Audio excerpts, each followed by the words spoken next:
Hello, say good morning to those nurses there in Yonkers, locked in and locked on. Jackie, I see you, Jackie. Oh man, Dallas, Houston. We jamming from Tuesday morning to last up on Tuesday evening. Jamming with the iron. Jamming with a fitting feeling. Morning, night and day we dancing. Jamming with a black man.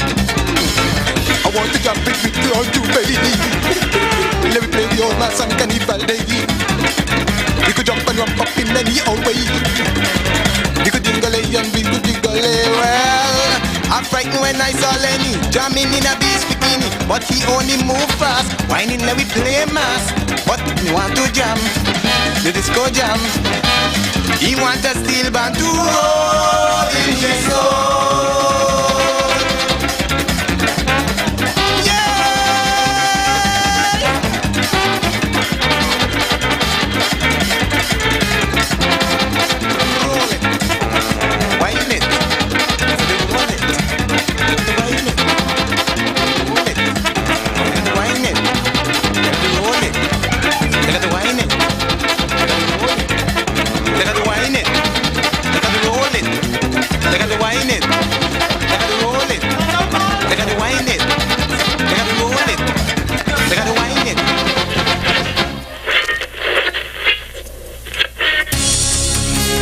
In case you don't know us, you're just twisting the dial away and managed to bump into us. This is ZIZ Radio from out of St. Kitts.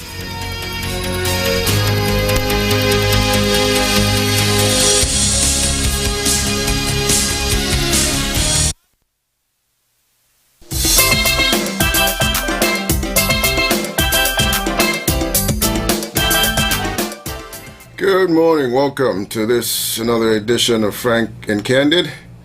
Welcome to this good Thursday. Hope all is well and ready to face today. Just a quick note here in case you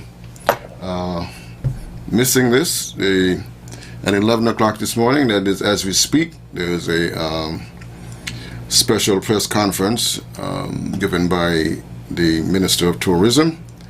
He is going to update the nation on matters related to the cruise industry and how we go forward. And so make sure you tune in to that and for information that might be useful to you. And in the US, they are reopening its borders to non-essential travel next month, ending this whole 19-month freeze due to the COVID-19 pandemic as the country moves to require all international visitors to be vaccinated against the coronavirus. And so it's opening up to Canada and Mexico, the northern and southern borders, to be fully opened up for trade and otherwise. All right. This Thursday morning, I want to get into a subject for discussion, one that may get me in some trouble, but it's worth it because I believe it will help to educate and inform. So in that sense, we call that good trouble. So here goes. We are, without a doubt, everyone will agree, we are a Christian society, right? No arguments there, right? That's what we always say, right? This is a Christian society. Vast majority of the people in our society, well, even beyond in the region, identified as a Christian society. And I was involved in a little friendly discussion some time ago where we carried out an exercise. And the exercise was one in which we tried to identify all the churches in a specific community and count them.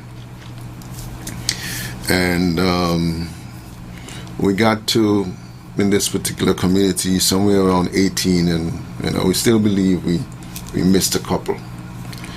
So in one community we can have 18 plus churches, and for our size of communities, that's a lot of churches. And what we do is we compare the number that we got to the number that we remembered it to be, say, 30 years ago. It's about a generation about 30, 35 years ago. And how many churches there were in that same community some 30 years ago compared to what we're seeing now. And quite naturally, we're seeing more churches today. And we also looked at, well, how about the society and the social ills and the evils that you see in the society? Is it more today than it was yesterday and 30 years, 35 years ago? And the overwhelming answer is yes. It would seem that way, right? So now you have to do some sort of analysis in your mind and say, well, you have more churches, but you have more evil, more social ills. So, well, what is going on here? Is it that with more churches, you're supposed to get more evil? Is that what it is, or something we're missing? We also talked about how many people are going to church these days, and we say, well, there are less people really going to church these days. There was a time when church was, like mandatory for some. I know when I was growing up, it was mandatory. I had no choice. I just had to go to church. And other people just never missed it. They just went to church because that, Sunday morning, that was it, church. And not only Sunday morning, but there are some people who went to church quite a few times per week. As a little boy, I had to go to church more than Sunday, and I had to go to 2 different Sunday schools and church sometime in the week. And then growing up with a aunt who was big in the church, I even had to go to church when there wasn't church.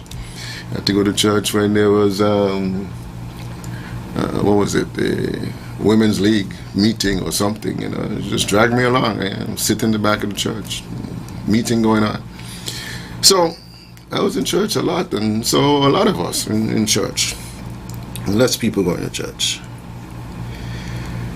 But why do you think we have so many churches? Well, it goes into not because the churches are filling up and overflowing, but a lot of it seems to be because people disagree. There's I talk to people who disagree with what they're hearing in church. One person preaching and a group in the congregation disagree with what he or she is saying. So what happens is you find a way to stop that person from preaching because we don't like what he's saying. He has a different interpretation from the rest of us, and he swears that this is what his Bible says, same Bible, but he has a different interpretation. He thinks the church is wrong about what they've been preaching, so he preached something else, and the elders in the church decide, no, you can't preach that. So they stop that person from preaching, ban him or her, as the case may be, from preaching. So there you go, separation, division in the church as to the doctrine and what is supposed to be. That's one. So other people, other groups, apart from banning a particular person or persons from preaching because they don't like what they say or how they preach, some go a little further and they break away and form their own church. Somebody lead a group out of that church and form a different church. So here we go. We got another church just formed. All right? Some people follow this leader. And that happens across the country. So spring up another church, spring up here, another one spring up here, because one individual decides take a group with him and form another church. So all these churches around. And this whole idea of breaking off, it's not new. And this has been happening in the church for centuries. Remember that many centuries ago, for the Christians, it was all about the Roman Catholic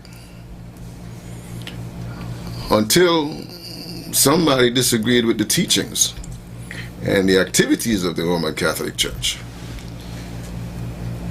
We've read about and heard about Martin Luther, the Lutheran, who decided that he was unhappy with what the Roman Catholics were preaching, and teaching.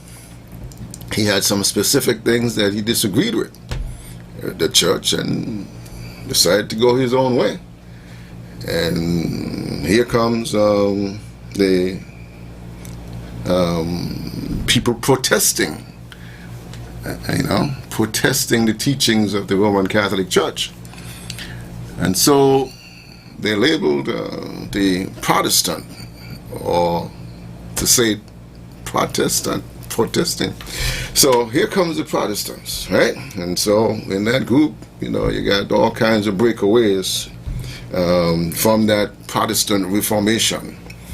You have the Lutheranism, or the Lutheran Church, Anglicanism, or the Anglican Church, Methodism, Methodist Church, Baptists, you have Pentecostal, and so all these break away from a central church.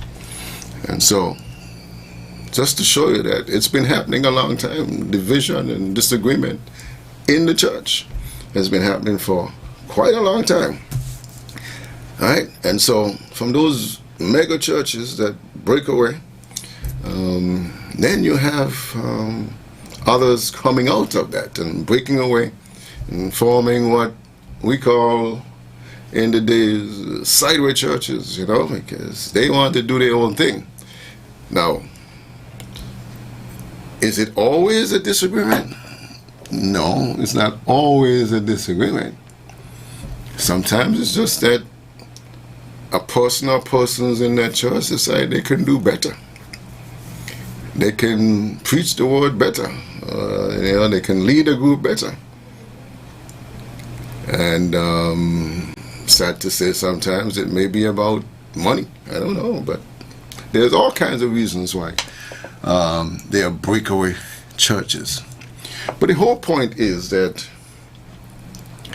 we're finding, and you can do this whole exercise yourself in your community. Count the number of churches that you have in your community, and you'll see a staggering number in such a small space. And then think back some 30 years ago, 35 years ago, and see how many you had then compared to what you have now. And then do the same thing and look at the world today, or the community today, and the amount of social ills, the amount of evil in the society, even though you have more churches.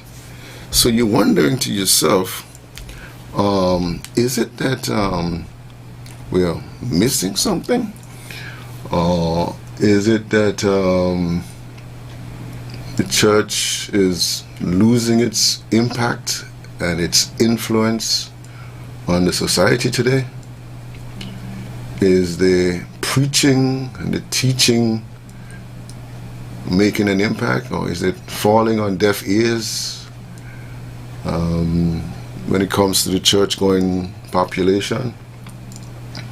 Do we get transformation within the society as we would think that we should?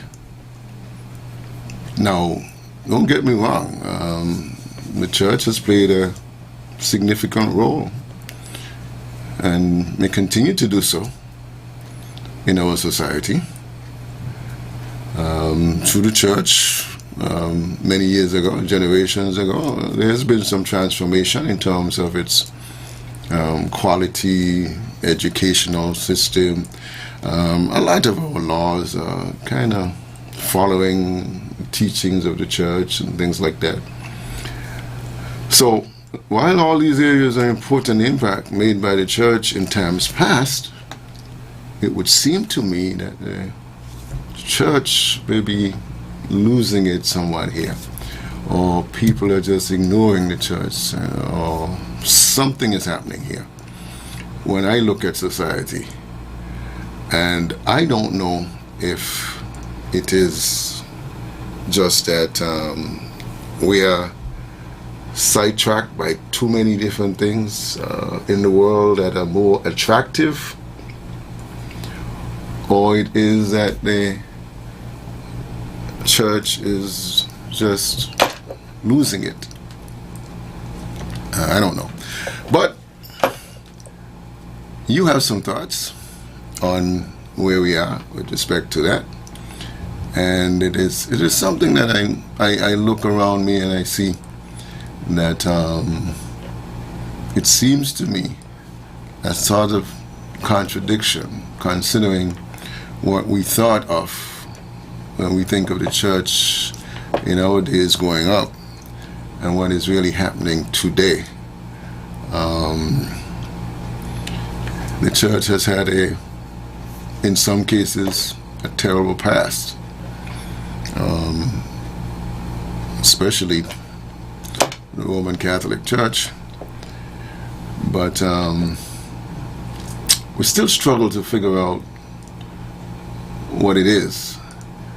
And so that is why I'm one of those people who don't subscribe to any specific and organized religion, because I don't know that is really as helpful.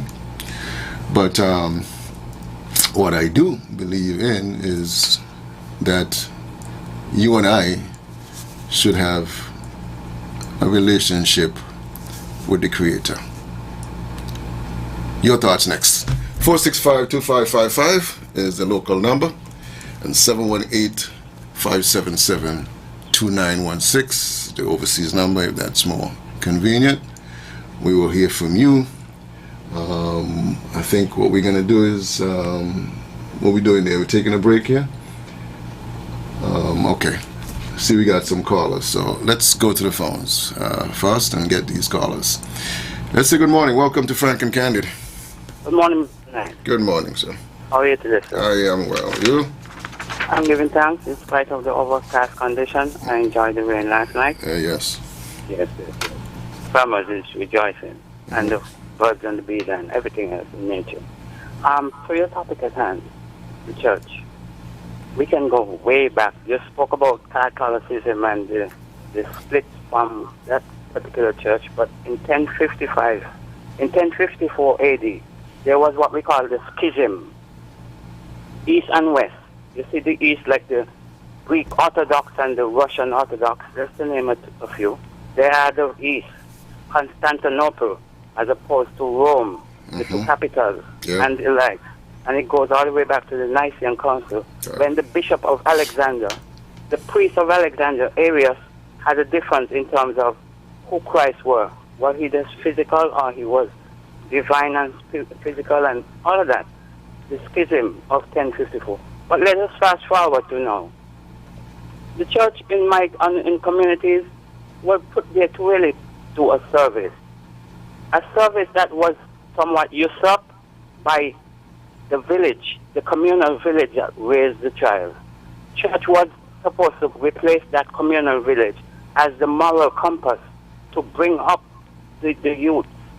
Like, I have a godfather and I have a godmother. So I have someone who looks over me and to make sure I walk the moral straight line. So the church really was put there to serve a purpose. I'm not going to critique that aspect. But what was there before, the communal aspect, which we will get a spanking or a discipline, not by my maternal mother or father, but by someone in the community. Saw that, look, listen, I have to nip this thing in the bud before you become, wayward. And be a menace to the community. And that is how we were raised. So the church was put there to do that for us. Is it, your question is the church living up to that now? Hey, we have morphed into a society that, it becomes individual where no one wants to talk to the child no more, because he's not my child. He's not my child. Let the parents talk to him or her. And that's the attitude and things that comes into what economics and all that. We just get individualized, in more of ourselves, our family, as opposed to the community. So the church was put there to serve that purpose, Mr. Nias. To be honest, I was brought up in the church community, that sort of system, and I have learned a lot. But knowing where it came from, I'm going back. I'm doing my Sankofa because it was not broken. And they say it's not broken, why try to fix it if it's not broken? We had a way of life that worked for us. And these things were usurped by other people who had other ideologies and the like. Mr. Nice, I want to divert a little bit here to touch on something you said Tuesday. I went back and listened to the program Tuesday, and you said something about Ethiopia and then misinformation and disinformation. Hopefully, Friday, God's willing, I'm going to touch on that. Are you aware that in Burkina Faso, 2 French gentlemen, how we call mercenaries, they probably pretend to be journalists, but they were mercenaries that the government of Burkina Faso caught in a trap, and they were killed because they were training these jihadists, Islamist people, to fly the drones, weaponized drones, and they were killed in a sting, in an ambush by the Burkina Faso government. This is what is going on, but we shall delve into it some other time. Okay. Thanks for listening. All right, let's go back to the phones and say good morning. Welcome to Frank and Candid. Yeah, good morning, Brother Tony. Good morning. I just want to follow up on a little bit of what Africa say. And Africa is alright. Now, back in our days coming up as little boys and little girls, the church is able to reach out to people, especially the children. A man named Brother McFarlane in Mount Hill, he used to come in between boys West Warm and keep Sunday schools. When he left from West Warm, he come boys. And that was so entertaining, that was so good. We had reading Testament, we read a psalm, we read a verse, and that was it at them time. Now, Brother Christos Wallace, he's trying to never best in the community.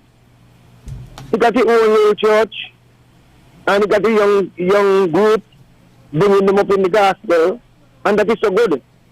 And Sister Clarice Cotton, again, I believe she do a thing on West Warm there every Sunday, with the children them in there but together, and keep Sunday school with them, teach them how to read the Bible, how to read the and everything.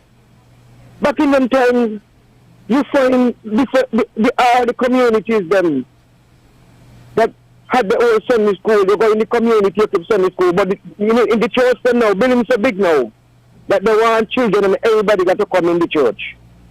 I remember that Sunday school used to keep sometimes the children when church done, the children go to Sunday school, and then when church done, the children go home. And the church even the Seventh Adventists, I think they do it, but still. You understand? You got to reach out in the community to the people, and that is how I will say. Change the culture change. Because this is how it was. And that's why we have so much this behavior coming up. This respect and behavior. You find out that these young men, no Bible study, no Bible teaching, and they're so ignorant and blind. As soon as something they want to fight you, some of them even want to fight the parents. You understand? So Tony, I just want to wish you and Frank and Candy all the best, man. All right. Okay. All right. Back to the phone. Good morning. Welcome to Frank and Candid. Greetings in the name of our great African ancestors, especially the most honorable Marcus Messiah Garvey and Queen Nzinga, and in the spirit of Queen Amina of now what is Nigeria, Africa, in her spirit. Now, my beloved brother, I must correct you, We are not no Christian society. We are an African society, my beloved brother. But whatever you want to think of, well, that's your right, brother. Your right, your opinion, whatsoever. But we are an African society, not no Christian society, beloved. And beloved, and all other people got mad at me, but nobody don't care one way or the other, beloved. Everybody know that the church is an evil institution, starting from the Catholic Church, come all the way down, beloved. Anglican Church, those are the same churches. Catholic Church, you take our people, uproot our people out of Africa in the name of Christianity. And I'm going to read something Friday again for you by Pope Nicholas V, beloved. Not just for you, for the world to hear, beloved. Christianity is just a money-making scheme. Let me repeat that. Christianity is a money-making scheme, beloved. But look at the churches them today. Almost all of them are empty. You know why? Because our people, young people, and middle-aged, beloved, and older people found out the truth about these churches, man. About these churches. Look what the Catholic Church do. Pedophiles, raping young boys, beloved, and that's no propaganda, no lie, no misinformation. So you hear about the French thing the other day, beloved. You're gonna hold these criminals up. You can't hold up criminals, man. You got to talk the truth. And our people, everybody have a right to do what they want. Wrong or right, that's their right, beloved. And then the neo-colonialists, past and present, still following the doctrine of the Eurocentric, racist churches. Come on, wake up, people. I have nothing in. If you want to be a Christian like Nat Turner, Dr. Martin Luther King, the most honorable Marcus Messiah Garvey was a Christian too, but not in a Eurocentric way. So it's time we wake up, man. I don't wake up already, but pushing this nonsense with Christianity. Let them give us our reparation and a true pardon and mean it. The Catholic Church is the richest, got the richest real estate on planet Earth.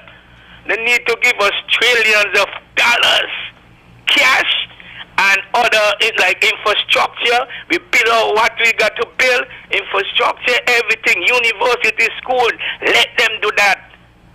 Let them do that. And those black faces who's promoting Catholic doctrine, how come they don't vote to the Pope and demand that? And those members right there in St. Nevis, some of them go to the Catholic Church and then come out the next day or the same day and preach Pan-Africanism. No, man, that's a total contradiction. I ain't gonna call nobody name, but they know who they are, beloved. But again, we must talk the truth must be told. The churches are a wicked institution. Brother, Thanks again for hearing me. Thanks for the time. Pan-Africanism our perish. Well not, my beloved brother. All right, thank you for your input. The fact is, though, that the majority of the Africans in the Caribbean identify themselves as Christians. Back to the phones. Say good morning. Welcome to Frank and Candid. Hello, good day. Good day. You mentioned extensively about the development of the Protestant movement. One thing coming out of that is a religious group called the Calvinists or Calvinism. That's correct, yes. And it is highly thought to be linked with the development of the apartheid system and racism in South Africa. People have to know about that. Anyway, I'll identify myself. My name is Charles Warner. We made an agreement last week, I think you remember, that we're going to take a different course with this whole matter. Okay. Do you remember that? Sure, go ahead. And I'll stick to what I've promised. And I would take a philosophical, allegorical, and biblical approach to the whole issue. I don't know where you know cricket, right? Somewhat. But when you go in the park, you see a guy at long leg or deep fine leg. And some people would assume that because he's in that position, he's not very capable as a cricketer. But indeed, very often, a good captain puts his fastest or, strike ball in that position because he doesn't want to overwork him and see that he has to bowl. As to the biblical aspect of it, I had a reason to ask my dear teacher, Miss Sylvian Henry, if in our Bible there are any stories of men of God, instead of turning the other cheek, went to war and slaughtered their enemies. When David had his problem with Goliath, he didn't go to Goliath and said, Goliath, may I brush the desert sand or dust from thy robe? He didn't go to Goliath and said, may I tie your sandal straps? He knocked him out with a stone in basic language. Now, many people would have heard Sylvian Henry speculate and say, well, some of the crossing guards could have done English. Now, as an honest woman, if she can speculate that, knowing me, I wonder exactly what she thinks of me. Okay.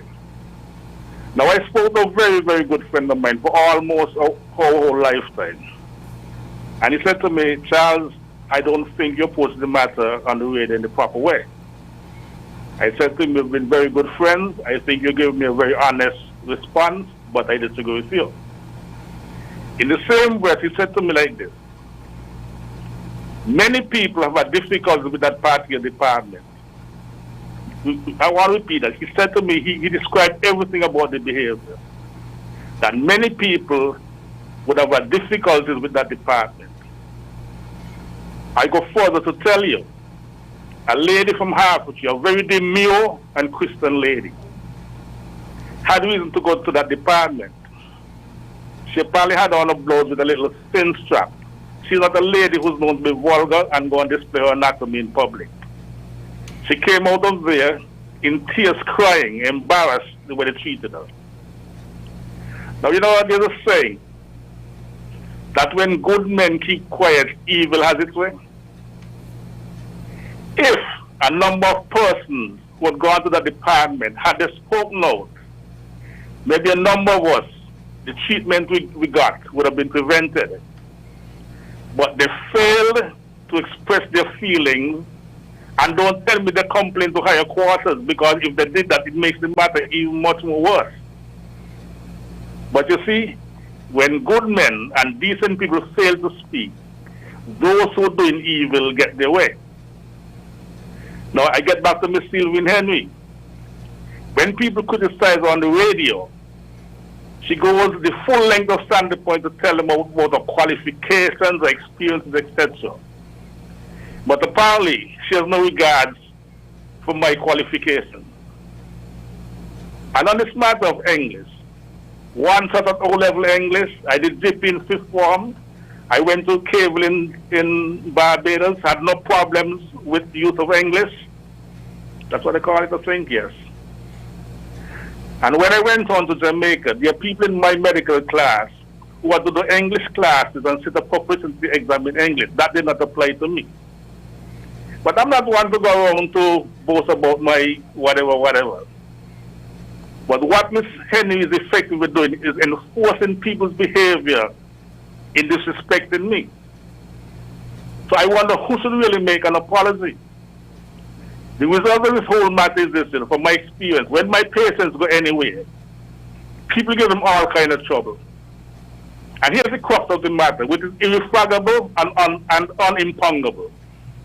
When you write a letter, his that shall means his or her, not his and her. Do not tell me that I am writing his and her.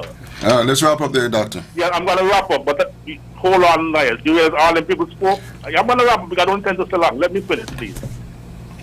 Now, that police officer would have the audacity to call me on my phone and tell me that my letter is not professionally written. I'm asking the general public a question. If they think you're going to call any other doctor and say that to them. Thank you very much. All right, let's go back to the phone and say good morning. Welcome to Frank and Candid. Good morning, Mr. Nair. Good morning, sir. How are you today? I am well. Mr. Nair, this is Journey. Pertaining to your topic, let me just read this short note that I jot down on a paper. The plurality of the 37,000 churches in the world, with one Bible, one Jesus, one God, one devil. We can never agree on the centralized and global teaching of the Word of God. One of your callers from the U.S., he mentioned Pope Nicholas V. I think we need to research this man. It is ancient, and we need to research it, because the wickedness that this man, the Pope Nicholas V, has done specifically to our people and gave us what we now have today as Christianity. Mr. Niles, sometime earlier in the year, I read out, I think on your station or maybe another radio station, Lord Macaulay's letter to the British Parliament in 1835. One of your earlier callers said that we had a way of life. And I say we, I'm referring to the Africans. Because, Mr. Niles, what we have to look at, that our existence here in this geographic space that we are in did not begin here. It began where civilization began. What we had before Christianity was spirituality with the Creator. Lord Macaulay's letter, and for those who are listening again, I don't want to be repetitive. Lord Macaulay's letter to the British Parliament in 1835, the 2nd of February. Google it, Mr. Niles. It is very profound. This church that gave us Christianity, the Church of England, the Vatican, all those organizations, their hands are dirty with our ancestors' blood.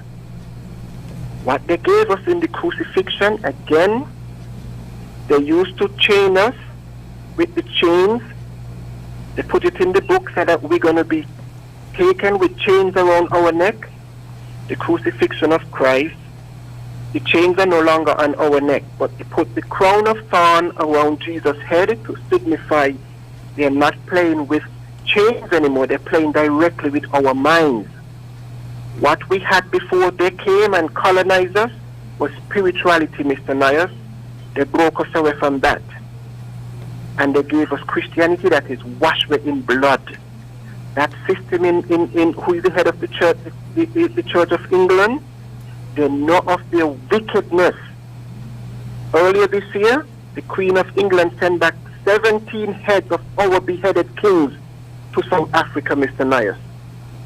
17 beheads of our kings who they beheaded. You know the history, how they like to cut off people's head back then. Mr. Niles, we need to know who we are, where we came from, what we had, and what we need to go back to. But Marley Singer song said we have to go back to the root. The root is where the strength is. We need to know where we came from, Mr. Niles. Spirituality, speak the word alone. Speak, because the book said that God is a spirit. It didn't say Christianity, it said spirit. We had spirituality. We are a spiritual being, in this physical form here on earth. We are spiritual people, and they broke us from that. Thank you very much, Mr. Nair. All right. Let's go back to the phones. Good morning. Welcome to Frank and Candid. Hello? Good morning. Hi, good morning. How are you doing? Good, good. Okay. As you know, the Christian faith, even in Africa, a lot of people talking about, they said that most persons who are turning to Christianity is right on the continent. That's what. You know that, right? Even in the Arab world, there are persons, nobody forcing them now. The past is what it is, the past. And nobody is forcing and putting nobody in a Muslim place to turn to Christianity, and that's a reality, even to today. However, what you're saying about the violence is nothing new. That is why Jesus Christ was crucified. And even if you read the scriptures will tell you in the last days, certain things are going to be prominent. Because it's a war, good against evil. And therefore, for a while, evil is going to seem as if it's going to be triumphant. But it's not so. And these are the things we have to look at. My words right now is for persons who believe in Jesus Christ and believe that He's the Son of the God of Abraham, Isaac, and Jacob. Because, yes, there are a lot of persons in the last days. Read Revelation. I'm not going to tell you. Just read it, and you'll see what it says. In the last days, there are going to come a lot of people who are going to be deceiving others and deceiving themselves. Remember, the scripture also says, at the end of the day, there are two roads, a wide one and a narrow one. But the scripture also says, Jesus Christ came to save every single man. And I say, in the last days, the word of God is going to preach to every corner of the world. And those times, look up. They speak about the disasters and the famines. As much as people are going to say, you look around, the little, I'm not sure how much you know of the Bible, tell me to see anything inside there that is said has never come to pass. It speaks about mother, in the last days, mother going to go against daughter, daughter-in-law against mother-in-law, and father against son, son-in-law against father. And those things, and you look at it, children going to be getting children. It speaks about they're going to be a breaking off. Because even in the Bible, it speaks about a church, who taking people away from God. I'm not going to go into become not a pastor, but you read it for yourself. And you could ask a pastor, and you will see. So what is happening now is nothing new, my friend. I don't know if you know, in Revelation, King Solomon, he said what? There is nothing new under the sun. You ever heard that before? Mm-hmm. Right. You talk about, if you look at it, churches might be coming up in St. Kitts, as you said, people might not be going. This is just St. Kitts and Nevis. What about the other parts of the world? Like I mentioned, Africa. Christianity is growing big, and even in the Muslim world. I mean, I'm sure you hear the news about how many Muslims are converted, how many Chinese, and even countries that we like to talk about that are communism, Russia and so forth. Who is more standing up for the faith of Jesus Christ and believing? The same Russian people who we so believe, but do not believe in God. But if you realize, and these are what the scriptures are going to happen in the last days. Because you know what? That is where the Antichrist comes from. People who used to be in and turn, you know what anti means, right? Against, right? You know that, right? And that's what Antichrist means, against Christ. That means you were with him and then you turn against him. So, as you mentioned about the churches, there are some persons who, whatever bad deal they get against with the administrator of the church, might turn against, even before they turn before the administrator, turn against Christ. That's not the right thing to do, but they do it. And then they turn and speak everything evil against Christ as if God did them something. Human did them something, not God. All right. So, what I'm saying, what is happening is nothing new. Yeah. I'm just one more point before I go. With the children, quickly. Who control the children? Parents, right? So if the children don't go to church, whose fault it is? Is it the administrator or the priest of the church or the parents? That's a question to ask. And in our country, are the society is turning evil? Whose fault is it? Is it the church fault or people that turn evil? Because at the end of the day, the scripture says the heart of man is what? Desperately wicked, no man knows. I just want to leave it there, my friend. Thank you. Okay. I like that last days thing. I'm still trying to figure out the last days when they started and so on. Was it 1500? Because the Catholic Church came up in around that time. So there will be people deceiving. So let's think about that for a second. Let's go back to the phones. Good morning, welcome. Good morning, Mr. Knight. Yes, sir, good morning. Yeah. There's no question that there seems to be a strange corresponding relationship between the numbers of churches and the increase in societal ills. And if we are cynical, we would have to conclude that it is because we have gotten more decadent. That is why we have a proliferation of churches, for we sin more and have to repent more. But it is symptomatic that there is something lacking in our spirituality. Okay, the mere fact that we no longer feel comfortable with the traditional church that we were baptized and conformed and grew up in suggests a failure of the church to fulfill its mandate, its calling. And by church, we are talking about the congregations and leadership, okay, not just the pastor, okay? Most of the churches claim to have Christian tenets and serve the same God.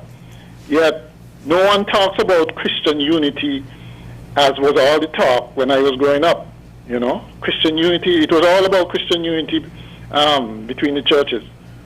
Why the need for all this church swapping and church hopping? Okay? That does not suggest stability. It suggests a people who are dissatisfied with the leadership and the moral compass that the church is supposed to be providing. You know, I think the church has become too secular, too worldly, and find themselves competing with a lot of worldly things like entertainment, politics, business, and the like. You know, the church, I think, has compromised its principles much too much, and are silent on the things that it should be outspoken about. At a time like this, when our society has become so rife with corruption, we would think that the church would pronounce on these things. If the church cannot make pronouncement on morality and values and good Christian principles, then who should? Who can? The hard fact is that the church is in retreat, you know, no doubt about it. And actually a previous caller made a quote that is quite applicable here. All it takes for evil to triumph is for good men to remain silent. And I think this is the unfortunate position that the church finds itself in, and it needs to do some serious introspection. Maybe it needs to go back to the old revolution theology, where it found its calling in supporting the causes of the poor and the down-pressed and the oppressed, rather than hobnobbing and pandering to the elites and the power centers and the oppressors in society, which seems to be more the case now. Okay, they take the path of least resistance, which means pandering to the powers that be. Okay, and so they have to do some serious introspection. And I don't like when people use the past bad experiences that they've had with the church to excuse what's going on now. Yes, a lot of nonsense used to happen, a lot of foolishness used to happen with the churches. They're certainly responsible for some bad things like, are complicit with some bad things like slavery, pedophilia, and those sorts of things. Homosexuality, you know, even something like homosexuality, they've compromised on. It never used to be like that, but they have, and that's what I meant when I said that it has gotten too secular. They have to put their foot down. Some not going to like it, some going to like it, but they have to put their foot down and go back to first principles. You know, what would Jesus do? What does the Bible say? And that's it. You know, that's what religion is about. You know, religion isn't about compromising and taking the path of least resistance. You have a set of what you consider truth, and you have people who have blind faith in these truths and follow them no matter what. And maybe that is where what needs to happen again. Maybe. You know, you can't compromise on certain things. Okay then. What if there was no religion? What if there was no religion? What a world we would have if everybody just had a relationship, a spiritual relationship with their Creator. without religion. Something to think about. Let's go back to the phones. Good morning. Hello. Yeah, good morning. Mr. Nias. Yes. The question we need to ask ourselves, right? Who introduced Christianity to us? Now, for your caller, the one who said he's not a pastor, who is quoting all that he says going to happen in the last days. The books tell us a lot of things going to be happening in the last days. It also tells us that knowledge shall increase, and I have stated before that we have passed knowledge. We're in the era of truth now, because what they hid from us, they didn't expect it to surface. So 2020, we are seeing things with 2020 vision, because the book also says what was hidden from the wise and prudent has been revealed unto babes. We need to know where Christianity came from and how it was introduced to us. It was done by blood. Blood, Mr. Nias. And who introduced Christianity to us? They are the ones who gave us Christ. Now, I'm not saying that the character or the principle that came with Christ is not to be observed. But for most of us, when we see the Christ in the image that they gave us, this Christ, and tell us that he have died, he was crucified, hung on the tree, and risen in 3 days, and gone to come back to take us to heaven. Heaven. Where is this heaven? In the sky? Those same people who give us this heaven and waiting for the Messiah to return, they are the ones who have built their heaven here on earth. Now that's something we need to look at. They told us to pray to a God in heaven when the Creator is all around us. The Creator who created life, gone to create life, to come to compete with that same life, to send his Son to redeem us again.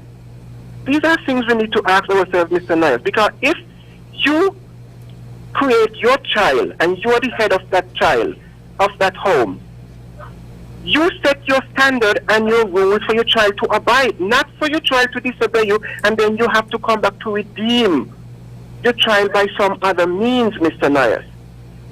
There's so many fallacies that is in the book.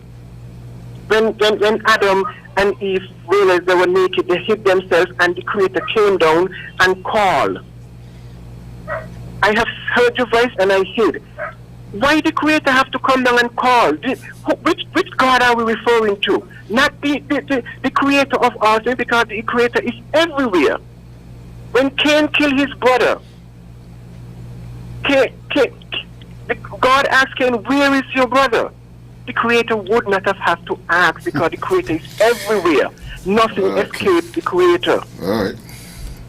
Thank you, Mr. This need more time, Mr. Nias. Interesting stuff. Let's go back to the phones. Good morning. Welcome to Frank and Candid. Yes, my African brother. Brother, let me just read this thing.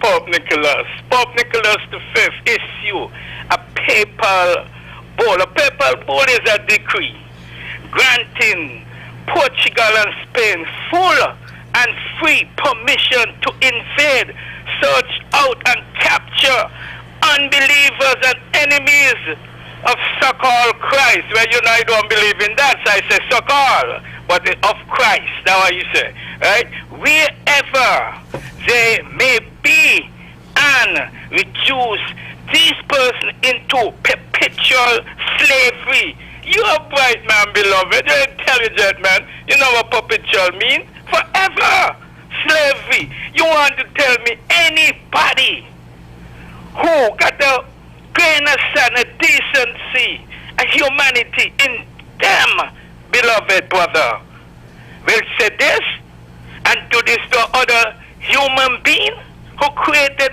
civilization, who gave them civilization? Brother, I am saying we are not a religious people. African people are not. Religion was forced upon us. We are spiritual people. African spirituality that Christianity and other religions try to copy could never get it right. So, beloved, all that foolishness and in fantasy religious books, that people think is their right to propagate this fantasy is their right, beloved. But we must done in that old time backward Eurocentric racist mentality. Can't go on and teach our children, grandchildren and great grandchildren this backwardness, these lies. Come on and self-hatred. No.